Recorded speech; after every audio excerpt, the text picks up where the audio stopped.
திருப்போரூர் அடுத்த தாளம்பூரில் நவராத்திரி பெருவிழாவை கொண்டாடும் வகையில் ஸ்ரீ ஸ்ரீ சக்தி அம்மன் ஆலயத்தில் தமிழர்களின் பாரம்பரியத்தை நினைவூட்டும் வகையில் தமிழர்கள் குடிசை, விறகு அடுப்பில் சமைப்பது, விவசாய நிலம், குடியிருப்புகளில் நடைபெறும் திருமணம் உள்ளிட்ட பல வண்ண கொலு பொம்மைகள் வைத்துள்ளது பார்ப்போர் அனைவரையும் கவர்ந்துள்ளது.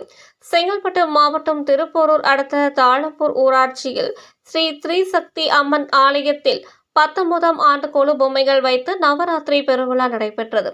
ஸ்ரீசக்தி அம்மன் ஆலயத்தில் நவராத்திரி பெருவிழா 100க்கும் மேற்பட்ட கொலு பொம்மைகள் வைத்து துவங்கியது.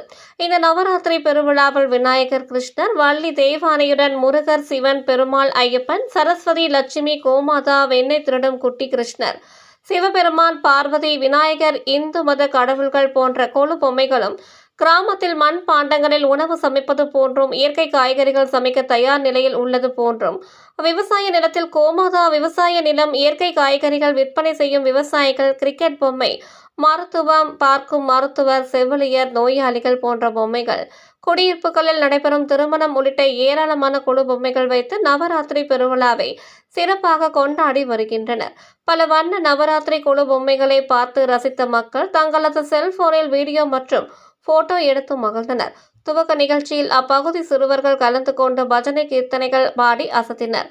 அதேபோல் பரத கலைஞர்களின் பரதநாட்டியம் அரங்கேறியது குறிப்பிடத்தக்கது.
Madam mobile